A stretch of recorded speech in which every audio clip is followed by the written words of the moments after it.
Hello ladies and gentlemen, and welcome back to my channel for another third-party unlicensed 1/6 scale figure unboxing and review. Today, we're taking a look at the Present Toys Punishman Frank, also known as Jon Bernthal's The Punisher, based off his appearance in his own series and Daredevil. Now, I got mine from toyswonderland.com.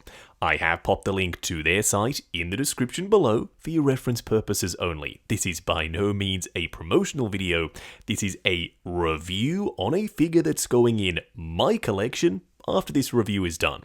While you are down there, why not hit that subscribe, bell notification icon, and join button, so you're notified as soon as a brand new review goes live on the channel. As for the box art, it is simple.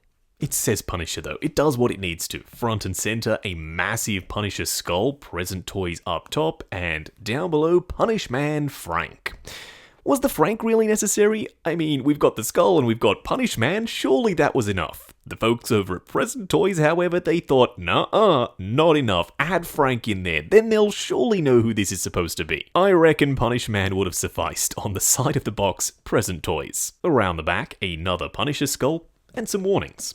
If you're sitting there thinking, hang on a second, Justin, why did you get this? Is there any need for a 1/6 scale Punisher when Hot Toys already made one? They did.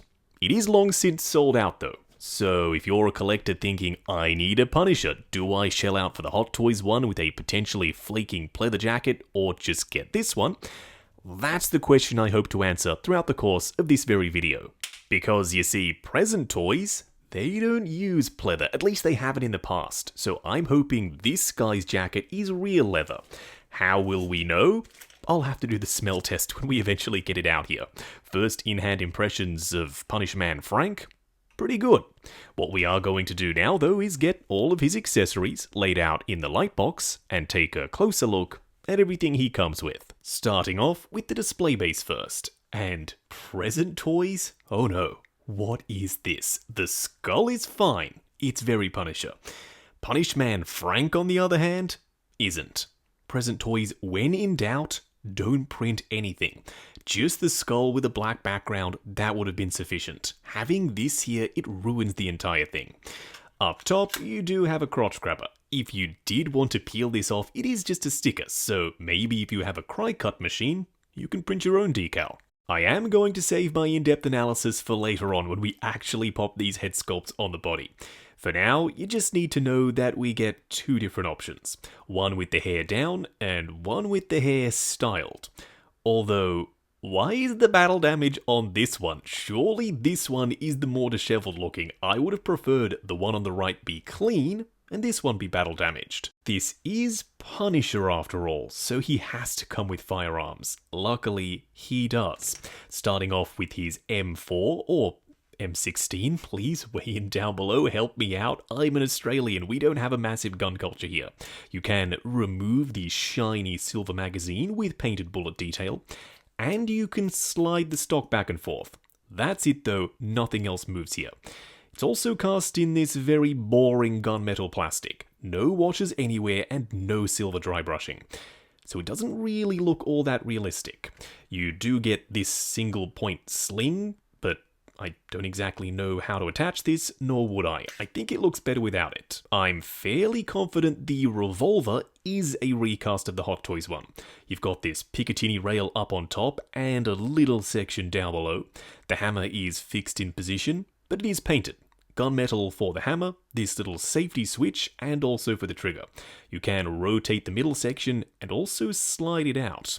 The handle, painted in black. The rest of the gun is gunmetal, just like the rifle. Again, no silver dry brushing and no weathering to speak of. Let's be real, out of everything here, making head sculpts, painting them, tailoring the outfit, choosing the body, even making the display base, that stuff is tricky.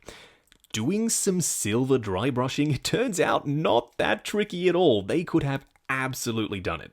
His hunting knife, the sculpt is sharp. I'm so sorry you get it sharp because it's a knife. I like the way it looks, although some silver dry brushing or at least some silver along the edge would have made this thing look way better. The handle is brown though. His minigun, Not so mini, this thing is enormous.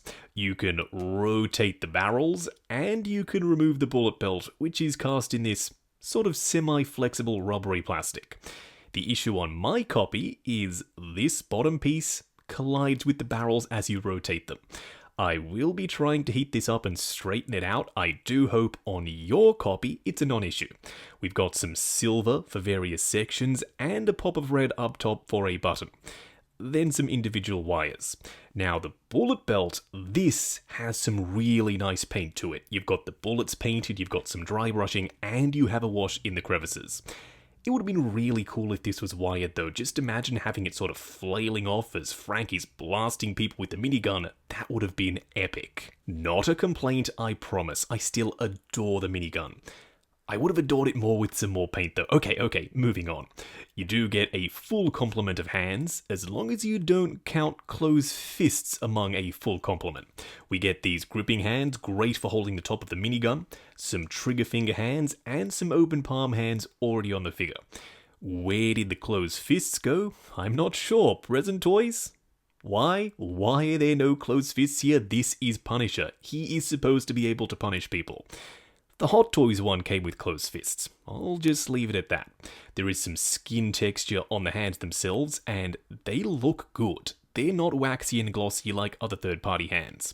What we are going to do now, though, is get Punishman Frank himself out here, standing straight up and down in the light box, no crazy poses or accessories or anything like that. The trench coat? It's part of his outfit. It doesn't count. I understand what Present Toys were going for here. They were kind of up against it. The Hot Toys Punisher, he is awesome. And they had a very high bar to reach. Did they reach that bar? Is this a viable alternative if you missed out on the Hot Toys Punisher? I kind of think he is. He isn't perfect. There are multiple things he doesn't do anywhere near as well as the Hot Toys one. Existing in a vacuum, just standing in front of us on his own, you can't deny. That looks like the Punisher. The proportions, the way they've done the body so it fills out that big bulky jacket, the outfit, the head sculpts, the amount of weaponry. There are a lot of pros here. Up close and personal, kicking things off with the battle damaged head sculpt. We will try out the other head sculpt in just a second. I can see what they were going for. From certain angles, it's a dead ringer for John Bernthal. From others, you do start to lose the likeness, so I think depending on the pose, you'll either really like this head sculpt or you really won't. From a technical perspective though, it's well done. The skin texture is both sculpted and painted. There's some speckling on the surface to mimic complexion. There's a 5 o'clock shadow, and the wounds, they look wet and glossy, they look real. The expression also works. He's got the furrowed brow and the super deep frown lines, and he's got bags under his eyes. Frank quite clearly doesn't get a lot of sleep. His hair is big and full, and there's this very nice fade. The only complaint I have is his neck looks really skinny. I'm fairly certain that his neck should be at least as wide as his jaw, or close to it. This figure though, it isn't. It is slightly less of an issue with this head sculpt on. It's narrower at its widest point, and it comes down to a nice taper for the chin, so it blends in a touch better with the skinny neck. Still too skinny, not a deal breaker, at least not for me. At the right angle with the jacket futzed correctly and the shirt pulled up around it, I don't think you're really gonna notice. Plus, this head sculpt, surprisingly, is my favorite of the two. I think the likeness is stronger, his mouth is open, so he's about to say something badass, or he already has. The 5 o'clock shadow is still there, and this hairstyle, completely different. The other head sculpt we've kind of seen before with Hot Toys with that more full hairstyle. This one, all new, and I am definitely for it. Maybe he's mid-battle, maybe he's been sweating and all the product has come out of his hair. Why does he have product in his hair when he's battling? No idea. This head sculpt though, totally works. Screw the head sculpts, I know what y'all are really here for. The results of the smell test. Yeah, I smelt the jacket and the results are inconclusive, unfortunately. It feels like leather, it looks like leather, it's a little bit thick and more well structured compared to that super thin pleather that companies use. Although I couldn't get a super strong leather smell out of it. Who knows? It could be leather, it could be pleather. Now, it is wired, so you can sort of pose it as though it's billowing in the wind, and it's lined with this satin-style material. It does come across a little bit baggy, especially at the shoulders, and this collar is huge. So even though I do prefer the material of this jacket compared to the Hot Toys one, especially if it's leather, it doesn't fit the body as well. Speaking of the body, it's a very interesting choice. I have no idea what style of body this is. I don't think I've ever seen this before. It does have exposed elbow joints, a turn-off for a lot of people. If you are one of them, you can pop the jacket on and then voila, you no longer have to see them. There is some skin texture painted and sculpted and some veins sculpted but not painted. And it is a slightly different color to the head sculpt. The skin texture up here looks so much better than the body. Is that a deal breaker? Maybe. Once again, the coat can go on. Now, he does have his Punisher vest, and the blood splatter looks cool. The Punisher skull visible. Nowhere near as bright as the Hot Toys one. That one, a super stark white. This one, much more faded. All of these buckles and straps are real, by the way, so you can adjust it or unbuckle it entirely. His shirt is a very stretchy black material, and if you're wondering if this will stay in the body, not sure yet, although it's just short sleeve, so even if it does, I don't think it's a huge deal. Coming down to the pants, they're these black military-style cargo pants. They are a slightly different color compared to the vest and the shirt. There's some contrast going on. They're a bit more of a bluish charcoal rather than jet black. For his boots, fully sculpted. Why, though? Present Toys, if you are already recasting pieces from the Hot Toys figure, why not recast the boots? Those ones are so much better. There's more detail, there's more texture, and they're a split-cut design. Whereas these, one solid piece. The sculpt is good, there's buckling and wrinkling, especially where they're cinched up the top with the laces, and you do have some sculpted tread and some stitching. Where is the dry brushing though, and where is the dirt and grime? You've got all this blood splatter up the top here, so clearly he's been doing battle. Why not weather these up? For a quick side-by-side comparison, on the left, Present Toys Punisher, on the right, the Hot Toys version. Present Toys is a hair shorter, his neck is skinnier, we know that. His coat is much straighter cut, made out of a different material, and his skull is darker and dingier. The Hot Toys one I just think stands out more. The proportions are more realistic. I think the head sculpt, even from a distance, looks more like John Bernthal.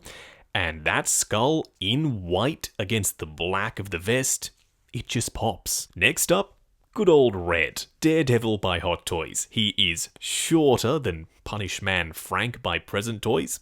And that's fine, he was shorter than the Hot Toys one as well. Scaling is accurate. So if you did have Daredevil but somehow missed out on the Hot Toys Punisher, this could totally work. Initially, when Present Toys announced this guy, I could have sworn this head sculpt was a recast of the Hot Toys one. It isn't. It's entirely new. The hair, completely different. The frown lines, also different. He has different ears. They stick out a touch more towards the bottom compared to Hot Toys where they stick out at the top. And the shape of the jaw, a touch tighter. Now the Hot Toys one, still way better. In terms of likeness, in terms of skin texture, the complexion is so much finer, and those eyes, they just look more real. Going over articulation, you will notice I did remove his jacket. Trying to wrangle this guy on camera with that thick jacket showing off all the joints, not my idea of fun. Starting off with the head sculpt, it's on a fixed neck that's part of the body with a double ball peg up top. Going forward to there, not a ton. Going back to there, swivel and pivot side to side. The arms will go up to there. They will go forward and back on some very creaky joints. A butterfly joint at the shoulder that hinges up and down. No swivel at the bicep. The bicep itself, fully sculpted. We do have a ratcheted single bend at the elbow going just past 90, and that incorporates the swivel. We also have a hinge and swivel for the wrist peg. The torso crunches forward and back, limited due to the vest. To be expected, swivel and pivot side to side. The legs go forward to there, pretty much unhindered, there is no padding. Going out to there, swivel at the upper thigh, double bend at the knee going past 90. Then for the ankle, even though it is a double ball peg, it's a fixed, solid sculpted boot. You do get a touch of forward and back and ankle rocker, it's mostly swivel. Wrapping up on present toys, Punishman Frank. Why did they feel the need to put Frank in there? Still don't know. And printed on the display base. Present toys, please, no, not again. Through the Boy was just too much already. This guy is good. He's not great, and he's not sensational. He's also not shit. So, if you were hoping for a decent Punisher, congratulations, this is the one for you. I like the head sculpts, I don't love them. The weapons, you get more than you did with the Hot Toys one. You can still rotate the barrel on the minigun. The paint application's very, very lackluster though. No silver dry brushing, no washes. Then the body choice, kinda peculiar. His neck is kinda skinny, and if you do take the jacket off the body, then he looks a little bit disproportionate with the jacket on, and if it is real leather, well, he can definitely stand in as a Punisher in your collection. If you have the Hot Toys one, why are you watching this? You already own the best Punisher in 1/6 scale. That one is superior at pretty much every level. Maybe except the coat material. This one just feels like it'll last longer. He comes close to matching the Hot Toys quality, and for some people, close is good enough. For others, it won't be. Save up the money, go ahead and grab the Hot Toys one when you can. It's not going anywhere. It's already sold out. It can't be even more sold out. It may get even more expensive though. So if you do want to save money, just grab this one. Now I got mine from toyswonderland.com. I have popped the link to their site in the description below for your reference purposes only. This is by no means a promotional video, this is a review on a figure that's going in my Netflix display at the end of this review. While you're down there, why not hit that subscribe, bell notification icon, and join button if you like the sound of seeing your name in the end credits of my reviews. Like, comment, and subscribe. We'll catch you in the next video.